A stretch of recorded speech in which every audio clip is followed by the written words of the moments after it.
Good morning, good afternoon, good evening, whatever time of day it is. I do hope it finds you well. My name is John. I am an author, and welcome to my writing space. I'm coming to you here on another Storytime Thursday to go over another chapter. In this case, chapter 23 of my book, The Shadow of the Past. Before we get started, it would be awesome if you were to leave any comments you have about the chapter or story, anything like that. Any kind of feedback would be really appreciated, as well as leaving a like, share, subscribe, all that jazz would really help out my channel. And we're going to start off here. We left off the Battle of Dermagon between Val'inar and his allies and the legions of the Telmaran Union, with the tide turning in favor of Val'inar and his allies. So now we have chapter 23, The Pursuit. Lady Myra used her spear to support her weight as she hobbled through the fields of the dead. Just before the unexpected arrival of reinforcements had turned the battle in their favor, she had been surrounded with a small group of the Storm Guard. Her skill and the power she wielded saved her from death, but it had not prevented her receiving a painful gash along her left thigh. The healers had stopped the bleeding, but walking was still painful. She reflected that she would have to have Val'inar teach her the enchantment which prevented one from taking harm. It was hard to believe what had happened in only a few hours. The reinforcements had turned what would likely have been a bloodbath of a defeat into a decisive victory. She had to admire the way the Union had fought on for so long before routing. It would take hours and perhaps even days for an exact counting to be made, but her army had taken a beating. Her heavy cavalry and the Storm Guard had both been severely cut up, and the rest of her soldiers had borne heavy fighting, especially at the beginning of the battle. She felt sadness for the loss of so many, but she felt the sacrifice had been worth it. The Union's main and veteran army had been destroyed. Without that, they would be at their mercy. With her walked the other commanders, discussing their casualties and occasionally giving orders to hovering messengers. Most had not escaped from the battle unscathed, although that all lived was surely a testament to their skill. Damus had his arm in a sling, Narthan's shoulder was bandaged, Urgar had been hit in the arm with an arrow, Remthil had his head bandaged, Desalia was covered in small gashes from the flying bits of several arrows she had destroyed too close to her body. Gilth had been hit by an arrow in the thigh. Targatha had one of his arms bandaged, burned in a duel with several Union mages. Of them, only the mysterious elven woman and her elder companion were unharmed. Myra did not know who they were or where they had come from, and she was disquieted by the way the two elves seemed to almost glide over the grass, and their eyes seemed to stare right through whatever they were looking at. The group walked on, searching. They were searching for him. All those had seen him in the battle, the whirlwind of power that tore through the Union soldiers almost as if they were not there, were overawed by his power, and he seemed to be everywhere almost at once, giving support and encouragement wherever he went. But at the end of the battle, he was nowhere to be found, at least not by them.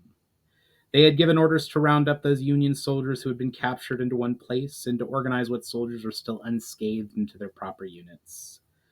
The soldiers had pursued the routing enemy and thus become scattered over quite some area, so it would be some time before everything was organized and the army was reassembled. After nearly half an hour's searching, they found him at last, about half a mile north of the main battle site, sitting beneath a lone tree. When they came upon him, his back was resting against the tree and his eyes were closed. His helmet lay at his side and his blade leaned gently against the tree. Myra worried that he may be dead, and the looks on her companions' faces indicated that they had thought along the same lines. Only Alira seemed unsurprised and walked up to him, knelt down, and gently placed her hand upon his head before calling his name. Val'inar? After a long and agonizing moment, the elf opened his eyes slowly as one emerging from a deep sleep.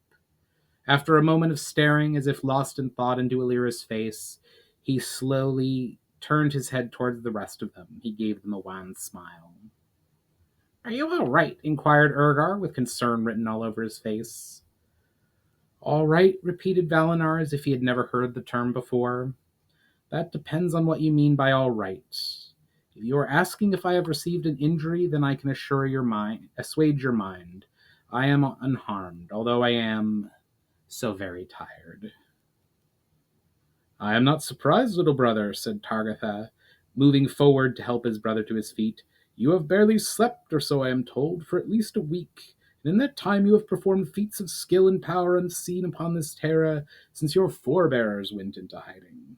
I am curious, however, what other meanings of all right there are. So much death, Val'inar stated simply. Why did there have to be so much death on both sides? The Union is our enemy, observed Damus. We needed to destroy their army. No, replied Val'inar, they are not our enemy. They are the pawns in Ushara's twisted game, nothing more. As to needed to destroy this army, you are sadly more correct. The strong and powerful rarely listen to reason, and while this army existed, no argument that I could ever present would be likely to sway the people living within the Union. The army therefore needed to be destroyed to break their faith in Ushara's promises and make them realize that just because they say they are doing things for people's good doesn't give them the right to rule by force. Many more of our men would have lost their lives had it not been for the timely arrival of these reinforcements, observed Myra. May I ask how we got help unlooked for in our moment of need? Val'inar smiled at this. That was the plan I made with Illyra and Iraine before I left Anarakater, although I must confess I had thought to join up with them on the western plain. But how? Inquired Damus. It is a simple matter, really, acknowledged the elf woman. We know the secrets of projecting our minds into any of the creatures of this terra, and we use them as our eyes and ears. What is an elf or a dwarf or a human but an intelligent creature? We cannot gain control as we can with simple beasts, but we are able to communicate with those whom we have projected our minds into. We appear most commonly in dreams, for it is then, when the unconscious mind is dormant, that we are able to communicate most clearly. You shall have to teach me that ability at some point, said Val'inar before turning to the rest of them once more. Tell me, what is the disposition of our force and what is left of the enemy? The Union army is no more, said Remthel with confidence. They are routed, many died, but there are more still wounded and captured. As far as we can tell, our own army suffered casualties of some 30%, with about a quarter of that number dead and the rest wounded. A force of the Union remains, interjected Dessalia. My scouts report that a group of Union soldiers were able to fight their way free, a legion's strength at most, and are making their way towards the Dragon's Pass. We must stop them, said Val'inar emphatically. If they make it back to the Union, they will raise fresh forces and meet us in battle once more. If, however, we can move in upon the Union cities before they realize the destruction of their army, it will make our message all the more effective, and we may even be able to win them to our side, with the minimum of further bloodshed. That is very well, Myra observed, but what shall we do about the many thousands we have captured? They are enemies, insisted Damus.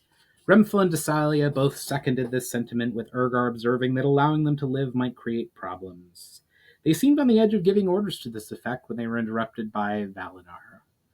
No, he commanded with such a voice that it caused the others to instantly fall silent. They are not our enemy, and there has been more than enough death this day. They have surrendered, take from them all weapons, and then keep them under guard until this whole situation has been resolved. What about the enemy that is escaping? Inquired Dessalia. We cannot leave the prisoners alone if we are to pursue the enemy. I have no intention of taking the entire army, Val'inar pointed that. I want each of you to order 2,000 of your best soldiers to gather and make camp at the foot of the Dragon's Pass. I am tempted to order that they be pursued into the night, but I am exhausted. I do not have the strength to lead a chase or be of any use if we catch the enemy, unless I am able to get some sleep first. And what of the rest of the army? Inquired Myra. Much of the rest of the army is not in a position currently to match, let alone fight, from what you've said, responded Val'inar. I want you to see to the medical treatment and feeding of the prisoners that we have taken and make camp here, and then wait until the rest of the forces from Camral are able to join you to form a proper army. With that, they all began to issue orders issuing orders to messengers for those commands to be carried out. Myra marveled at the fact that this elf had. Such a group of powerful and influential leaders were taking orders from him, someone they had known for a few days at most. Val'inar certainly had a powerful aura of command about him and had a commanding tone in his voice, but it was something else. It was as if something about him called back to their earliest memories, hearing about the olden times and the highborn elves who once lived in the wide world. Seeing one standing alive before them made it difficult, very difficult, not to simply obey immediately. Horses were brought for them, and after several of them had been, by necessity, assisted onto their mounts, they all set off north, in the direction of the encampment that was being set up at the foot of the Dragon's Pass. Targotha and Alira rode close beside Val'inar, almost as if they were worried that he would fall from his saddle, and it certainly looked like he might, given the way his whole body drooped. It was still a few hours ere nightfall, so they kept the pace leisurely. "So, brother, you mentioned that the Union gave you some trouble in getting here," said Val'inar in a croaking voice after they had been riding for several minutes. "Yes," admitted Targotha. "Some short time after you had left, the Union stationed a full legion and a cavalry detachment at Fetra. While we outnumbered them, that force would have made it very difficult for our forces to effectively meet up and move to assist." "How did you overcome them, Targotha?" Myra inquired. "The Anera Elfen magic was most helpful, as was the tactical skill of Iraine." Val'inar cocked his head to the side for a moment and then turned with some effort to look at the elder elf. "I see that you have not let your old skills go, Iraine." Myra turned to the browed and clad elf riding beside her and tried to discern something from his passive face and his bright but distant eyes, covered as they were by a cowl. "I have not led an army since Astraeel fell, but there are some things one does not forget." Prince Damus raised a puzzled eyebrow at hearing this. "You are the General Iraine of the Elves of Astraeel, who brought Camral to the lowest point of its history?" "The same." "I do not think any, even of your own people, would still live after we struck back at you finally," Damus observed with a note of some guilt of who he was talking to. "You did your job well, and we suffered greatly for our arrogant expansion. But while your people were thorough, you did not destroy us completely." I'm not sure there's anything I can really say," began Damus before he was cut off. "There is nothing to say," smiled the elder elf. "There are now few of your own people who know the tale, and I am the last one alive with the memory of that time. There would be little point in bringing it up again. That cycle of violence is long ended. It would profit neither of us to begin it again." "Excuse me, you never said how you defeated the Union," observed Desalia with a tone saying she was impatiently curious to hear the rest of the story. "Ah, forgive," bowed Targotha. "Anyway, we were moving to meet up with the Union squarely between us when Alira, Iraine, and the other elves from the Vale arrived. The Union Legion was shadowing our movements to stay between us, but with the aid of the elves' magic we were kept concealed until we joined and able to move, and made a sudden move upon them." "Did any of the Union escape?" inquired Urgar. "The Legion scattered quickly, with a few killed or captured, and retreated to Fetra, where, at the instigation of the Anera, found the people of the city surprised them and took them prisoner, where they remain still." "Well done, all of you," said Val'inar with a weary smile. "Without your initiative, I doubt any of us would be having this conversation." The other commanders too heaped praise upon their saviors, who smiled and accepted them thanks humbly. With that, however, and all of them being themselves quite tired, they all rode in silence, taking in the events of the previous day. Their passing seemed to hearten the soldiers. Some were engaged in collecting bodies for burial. Others were collecting discarded armor and weapons and gathering them in large piles. A great many were constructing a large military encampment. It was a marvel to Myra to see them at their work. Elves and humans, dwarves and goblins, races that had never gotten along, at least not from what Myra remembered from her history lessons as a girl, were all working side by side, and all for the sake of Val'inar, the elf who had brought them together in common cause. She wondered whether this goodwill and cooperation would last once the crisis had abated. It was dusk when they reached the encampment. There was a large tent that had been set aside for them, and they went inside and ate a swift supper. After they finished, Val'inar gave his orders. Prince Damus, he began, most of the soldiers that will soon be gathering here will be of Camera, so I ask you to remain here to help organize. Lady Myra, Gilth, Renthil, Alira, Narthan, and Urgar, I ask that you to remain here and help. Since there is no contact or bad blood between the Anera Elfen and any of your people, I ask Elaine to represent me and take overall charge while I am gone. Make sure that the soldiers do not let their passions run away with them and do not harm the prisoners. See to it that the pursuit force gets a good night's sleep and is well supplied in the morning. The path we'll be taking is not an easy one. Seeing that there were no objections to these orders, Val'inar bid them good night and good fortune in the coming days, as he went to the cot that had been prepared for him. Myra wished she could go with Val'inar, but knew that with her injury still healing, she would be of little use for the next week at least, and so she proceeded from the tent and mounted her horse. She wheeled the animal around and set off at a good pace towards where her soldiers were encamped. She arrived some 15 minutes later and gave a few orders concerning what needed to be done the following day before retiring to the bed and tent that had been prepared for her, and, content with all that she had done that day and more tired than she remembered being in a long time, she fell into a deep sleep. Fennel awoke with a start. Dawn was just crawling above the distant horizon. With the mountains to the east, it would be an hour at least, he guessed, before he caught sight of the sun. But the sky was beginning to glow a blood red. He had had a terrible nightmare that his army had been destroyed, and he was on the run with a few thousand survivors. The cold dread of realization inched its way up his spine as he looked down at the simple blanket that had been his only protection from the cold. The feeling took over his whole body, and he broke out into a cold sweat of terror as he looked around at all that was left of his once proud army gathered around him, which was beginning to rouse itself from slumber. He grimaced in pain as he donned his armor. The battle the day before had taken its toll on him. He had led the fight out from the encirclement once it had become clear that there was no hope of winning the day. It had been the first time he had killed a man himself in 10 years at least. It had been nearly as long since he had wielded his blade against anyone in anything save training. He had long prided himself on his physical condition, but he was not as young as he once was, and it seemed like every muscle in his body was in pain.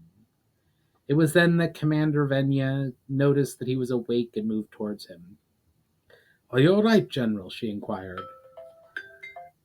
Fennel treated her with a kindly smile. "I am unharmed, as I said several times yesterday." "Very good, sir," said Venya. "I have ordered the men to rouse themselves and form up for marching." "Well done," nodded Fennel approvingly. "We must make good progress today. The enemy will be pursuing us, and we must make it back to the Union before they are able to catch up to us." "Are you sure that they will follow us?" inquired Venya with doubt filling her voice. "We bloodied them too, and we have been driven from their lands without which is what they wished. They may well leave us to flee back to the Union, since we are no longer a threat to them." "Only a fool leaves his enemies with the ability to strike him back," stated Fennel, in much the same tone as an instructor explaining something carefully to a pupil. "To be truly safe, our enemy will need to break the Union once and for all, and they know that. They also know that they will have an easier time going about the conquest of the Union if it does not know that its army has been destroyed for as long as possible to slow our raising fresh legions. Therefore it is in the best interest to stop us before we reach our own border. What is more, I noticed in the fading light yesterday that the enemy had formed a camp at the base of the pass. They mean to pursue us at first light, so we must keep moving." "If all we have to do is make it to Union territory, that should not be difficult," mused Venya. "All we must do is cross the Dragon's Pass, and we shall be in our territory." All in response gave her same concern. Evil things are spoken of the dragon's pass, and even ignoring the old stories, it is a long and difficult climb, and our enemy will be better rested and not bringing wounded. Yes, old stories are nothing but superstition, scoffed Venya.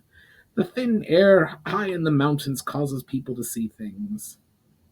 Perhaps, nodded Fennel, and perhaps not.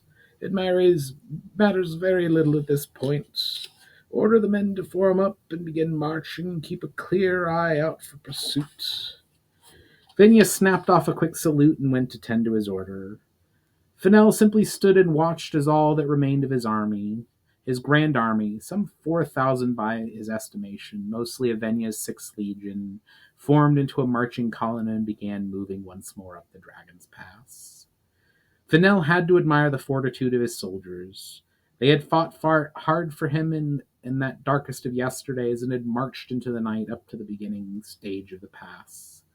They had been given a few mouthfuls of bread and water the night before, and were given the same again when they had been awoken, and yet very few seemed to be complaining.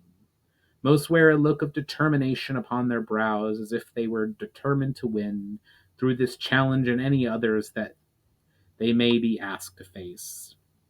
Fennel was grateful that it was still the end of summer, and most of the pass was below the snow line, so his soldiers would not have to deal with such inclement conditions. The marching was slow, the pass was steep, the wind was biting, as if the mountain itself did not wish them to be upon its slopes. But still they soldiered on throughout the day. Fennel looked back continually to see if he could catch any sign of pursuers, and although he could swear he had caught the tiny glimpse of light-off armor and weapons a few times, there was no way to be sure. The pass was such that it made seeing what was behind tricky. Constant marching in the slope were exhausting, and feeling that was compounded by the lack of food. It felt as though they were inching their way up the mountain. Fennel knew that it would be better if they could move faster, but he also knew that he could not risk pushing his men too hard, for even the most hardened and veteran among them had a breaking point. Sometime afternoon, Fennel, taking a few moments to rest his wearied and aged bones, found himself marching along with Hyrus. This was a pleasant surprise. He had not been aware that his old friend had survived the battle. He smiled at seeing the wizened old man hobbling along with his staff, helped in part by a young soldier who had his arm. It looked as if the Archmage had several burns down his left side, but did not seem too worse for the wear. As he fell in beside the man, he reflected on all the campaigns they had fought together. Hyras had been there with him, both raw young lads in that campaign against the Romaldans, 50 years previously in those simpler days, before words like Union and Ushara had been meaning to him. He had requested Hyras be the leader of the mage contingent when he was given command of the 13th Legion during the First Unification War.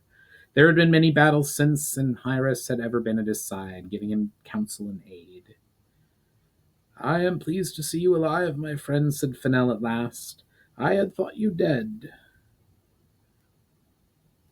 "I would have if it would have been if that elven woman had her way," reflected Hyras.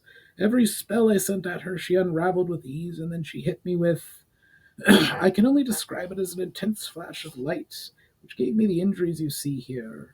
I sensed it coming, but it was well beyond my skill to unravel. If it weren't for the fact that I managed to weave a spell of defense, I would not be here.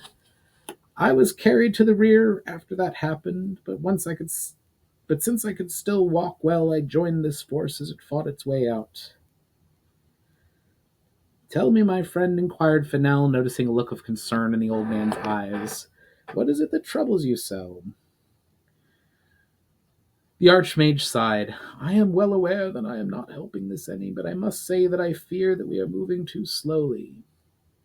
"Yes," nodded Fennel in response, "I am worried that our enemies shall catch us up before we are safely in our own lands." Hyras shook his head vigorously.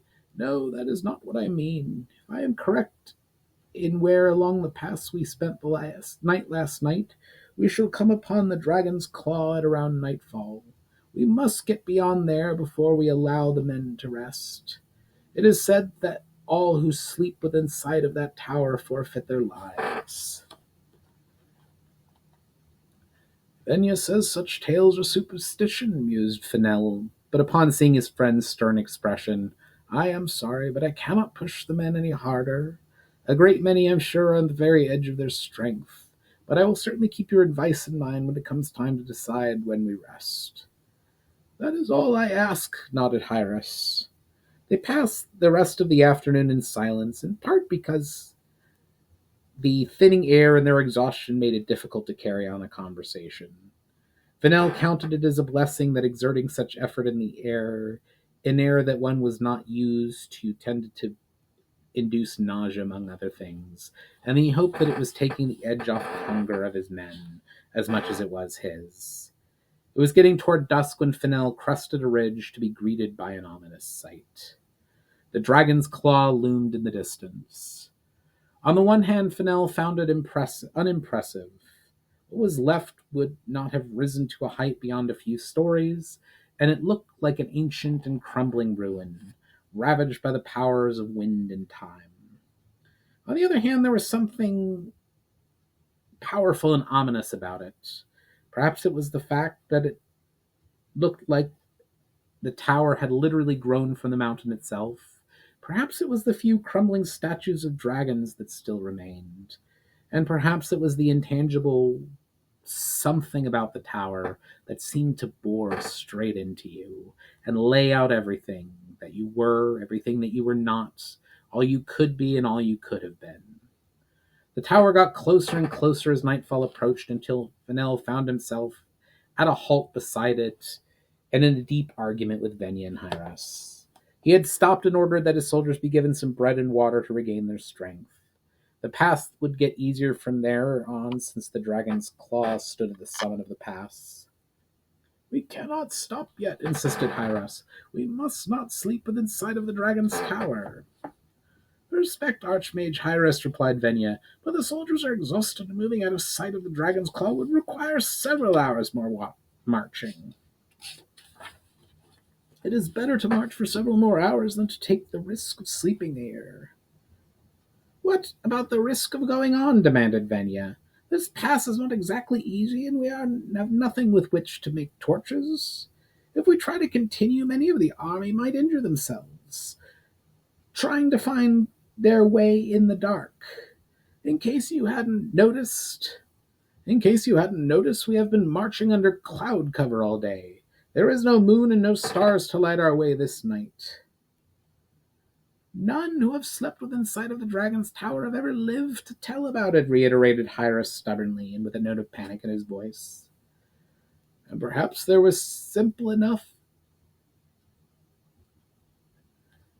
And perhaps they are simply nothing to tell about, retorted Venya. Our soldiers are on the edge, General Fennel. I do not think that they will go on, even if we order them that they do so, not even for you. But this is a bad place to encamp so many, said Hyras, clearly grasping at anything that would simply support his argument.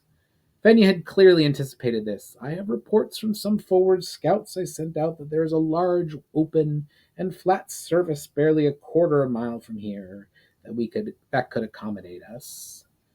We will need to sleep close together, regardless, because of the cold. Hyras turned to him in desperation. What say you, my old friend? Fennel flinched a bit at this and looked his aged friend for a long moment and then sighed. We have no choice, my friend. Our soldiers are exhausted and so am I. It will do us no good if there is a mutiny or if the soldiers simply refuse to go on. If we rest here this night, we might even be able to make it down the pass tomorrow. Venya went to give the necessary orders as Hyras looked defeated, staring at him with a look that was a mixture of fear and anger. At last, however, he simply nodded in a resigned way. I am tired as well. Perhaps there's no truth in the stories. After all, this pass is rarely used, and travelers do like to exaggerate to make their tales more interesting. Hyras fell in behind them as they moved toward the area which had been chosen to make their encampment. Fennel noted that the enemy had not gained ground on him during the day, and that they would be unable to catch them before they got out of the pass, and into their own territory. It took only a few moments to come to the wide open space in which his soldiers were getting out their blankets and forming into clumps around the fires that had the small amount of wood they had carried or cut down.